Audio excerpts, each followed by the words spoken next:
সংকট শুরুর পর কেবল গ্যাস ভিত্তিক অলস বিদ্যুৎ কেন্দ্র যোগ হয়েছে ১,৫০০ মেগাওয়াট।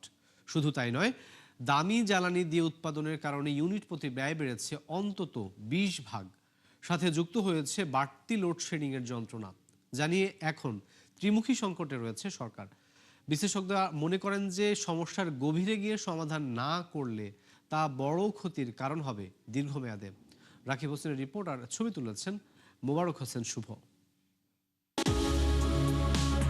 মেঘনার তীরে গড়ে ওঠা আশুগঞ্জ পাওয়ার স্টেশন দেশের সবচেয়ে বড় গ্যাস ভিত্তিক বিদ্যুৎ উৎপাদন হাব, যেখানে ৬টি ইউনিটের উৎপাদন সক্ষমতা ১,৬৪৭ মেগাওয়াট। এজন্য গ্যাসের চাহিদা থাকে দৈনিক অন্তত ১৮ কোটি ঘনফুট, কিন্তু সপ্তাহ দুয়েক ধরে পাওয়া যাচ্ছে ১০ কোটির মতো।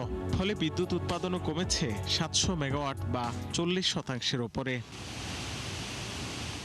শুধু আশুগঞ্জ নয়, দেশের গ্যাস ভিত্তিক সব কেন্দ্রের অবস্থা প্রায় একই। পাওয়ার গ্রিড কোম্পানি পিজিসিবির তথ্য অনুযায়ী ২ আগস্ট শুধু গ্যাসের অভাবে বন্ধ থাকে ১৮টি কেন্দ্র, যেগুলোর উৎপাদন ক্ষমতা ৫,০৭৭ মেগাওয়াট। অথচ তীব্র গ্যাস সংকট শুরুর আগে বন্ধ কেন্দ্রের সংখ্যা ছিল ১৪টি।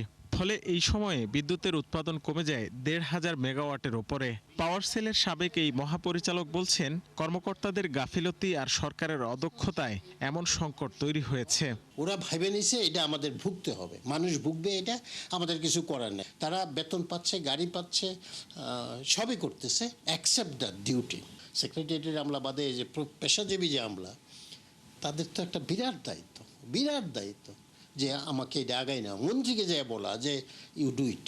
গ্যাসের অভাবে কেন্দ্র বন্ধ থাকায় দেশজুড়ে তীব্র হয়েছে লোডশেডিং। পিজিসিবির হিসাবে ২ আগস্ট রাত ১২টায় যা ছাড়িয়ে যায় ৩,০০০ মেগাওয়াট, অথচ ২০ জুলাই তা ছিল ৭০০-র নিচে।